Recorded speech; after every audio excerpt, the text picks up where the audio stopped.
Today we're going to be talking about new cars, leases, and used cars. But before we get to that, if you're new to the channel, I started a 4-video series that kicked off this channel. It's a step-by-step process of what we're doing to get out of debt.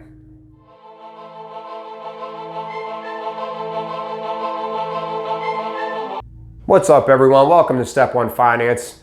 As always, if you haven't subscribed to the channel, if you could hit that notification bell, hit the like button if you guys like the content you're seeing in these videos. I appreciate all the support. Today I'm going to be talking about new cars, used cars, and leases. From here on out, I'm just going to teach you little things that I've learned over the way that helped us save money. So if you're just starting your debt journey and you have a lease coming up, hopefully I could talk you out of getting another lease.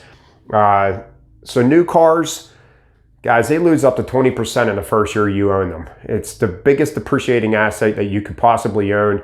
If your car is going to lose 20%, why even own it? $30,000 car is going to have a value of $24,000 after the first year. And then after that, each additional year up to 5 years, you're talking 8 to 10%. So the typical time frame to keep a car is between 5 to 6 years. If you go to turn that car in, the $30,000 car, now they're going to give you around $12,000 trade-in value for that car. To me, it's just ridiculous. So now you go to buy a new car and now you have negative equity. So now you're rolling a negative equity on the new car. Now you got to purchase gap insurance, just continuously getting you deeper in debt. Not to mention the high payments on new cars. The typical payment for a new car is around $500 to $550 a month. And I know a lot of people that pay more than that with these trucks and, that are $50,000, $60,000. If you have 2 car payments, that's a mortgage.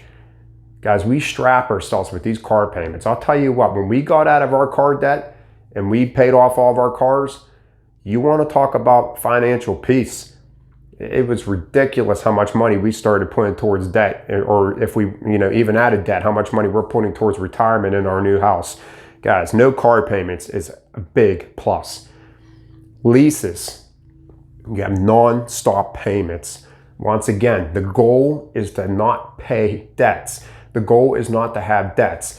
This program keeps you in debt. End of story. It keeps you in debt. Who cares about the 3-year, 36,000-mile warranty that it's going to, cover an engine dropping out or whatever? Guys, it's a continuous pit of debt.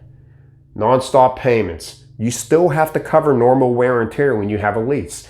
So when you go to turn that car in, you got to cover the tires, you got to cover brakes, you got to cover wiper blades.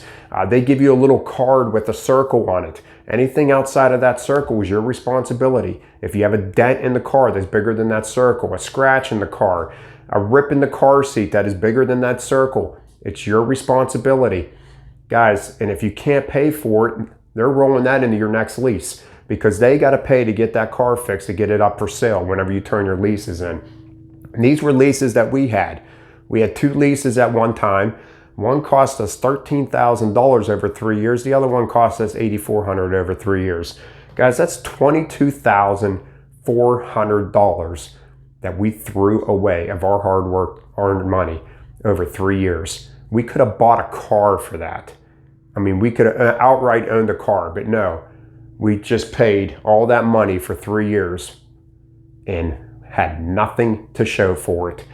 It's guys, that's, to me, we need to stop thinking, oh, I got a new car in the driveway every 3 years. So what? And then over here, you got mileage. If you go over on mileage, you're paying, some companies charge over, 25 cents per mile over. I mean, you could have, I know someone that racked up thousands of dollars in mileage fees. It's getting rolled over to the next car, guys. I'll tell you that right now. You're not getting out of these fees. I don't care what they tell you. Somehow, some way, your price, the price of this is getting rolled over to the next car. You still got to pay tax, title, plates, and dealership fees. And when you go to turn a new one in, you're paying for everything, so maybe plates, because you could transfer the plates. My opinion, pay the disposition fee and get out of that lease. Disposition fee, when we got out of our 2 leases, they were around $400 to $450 a piece. That's the fee for them to get that car ready to resell. Guys, I highly recommend if you're doing a budget and your lease is up in 6 months, budget for that disposition fee, get out of that fee, go buy a used car. I'm going to tell you why I think used cars are better. So over here, we're going to talk about used cars. These are actually 2 used cars that I own personally. We had a 2014 Acadia. It was paid off, had around 80,000 miles on it. It hurt to turn that car in because it was paid off. I didn't even really care about the mileage because it was still a good running car. But we moved further away from our jobs and that car was really racking up some gas prices. So we traded it in for a more fuel efficient car. This is not fuel efficient. I'll get to that in a minute.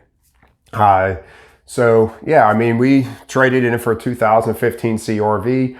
It had 19,000 miles on it. We paid $19,000 for it. I consider it a pretty good deal because this car was one owner and all the maintenance fees were on Carfax. It was really well maintained and it looks brand new. I can't tell the difference between this and a brand new CR-V. Guys, because this was 5 years old, we paid 32% off of retail. You know, they probably paid $13,000, $14,000 for the car. I'm sure they made a nice penny off of it, but we were happy. You know, we have no payments on this. We paid it off because we didn't finance that much, but it's done, you know, and this is a car that I don't think we are going to have to worry about maintenance fees on for quite some time. This car is that clean. It looks like it just rolled off the showroom floor. It is a clean car. The 2007 Hummer, I always wanted to get a Hummer, and the H3, I looked at numerous different ones. They were all beat up. Finally found one that I really liked for a good price. $15,000 for a Hummer with 58,000 miles on it. That's 50% off of retail. I know it's an 07, but this thing is pretty solid. 50% off of retail. I've owned that car for 2.5 years. We paid it off in around 12 months. So that's what I'm talking about with used cars, guys. You know, when you start paying off your debts, you have more free money. So buy a car and pay it off. Put everything to it and pay it off. You know, we bought this after we were all out of our debts. So this was paid off like really quick, even though we only financed a little bit. But that's the joy of having financial peace. That's the joy of being out of credit card debt. That's the joy of being out of loans and everything else that you have, is that you could purchase these cars, pay them off as quick as possible, and then put money in the bank for repairs. I'd rather pay for my repairs any day over this because you want a warranty. You're paying $400 a month just because it has a warranty and you want a new car? Take it. I'll take this any day. So 2.5 years I owned that car. We put about $3,500 into it. Tires was $900 of that. I just got tires now. So I bought expensive tires for that car. I bought the same tires that were on the car. They lasted 2.5 years. About 30,000 miles. So, you know, because it's up to about 88,000 right now. Actually, it's right at 88. So about 30,000. Yeah. So, but guys, I mean, come on. So $2,600 in maintenance costs, that cost me over 2.5 years. Hopefully I go in the next year and I don't need any maintenance cost. And that's the thing about, you know, with used cars, you're hit or miss. You don't know what you're going to have to pay for, but put some money in the bank and pay for it. And that's what I love about that. So that's why I don't like leases and new cars, and that's why I like used cars. But I also wanted to add on before we leave. 2.5 years ago, I paid $15,000 for that Hummer. I guarantee you, I can get $15,000 for that Hummer right now, even at 88,000 miles, maybe 14. So I'm still in that ballpark. We could drive this Honda CR-V for 10 years, and I could probably still get $10,000 for it. Used cars are going to hold their value a lot longer than new cars. And leases, guys, if they try to get you to buy that lease, like I said, see what that residual value is. The residual value is the difference between what they're asking and what you owe on it. So, you know, if you're like 6 months away from the end of your lease and you're thinking about buying that lease and you owe $12,000 on it, they're going to be like, nah, the car's worth, or I'm sorry, that you owe, I'm doing this backwards. I apologize. So let's say you owe $12,000 on it, but the car's only worth $9,000.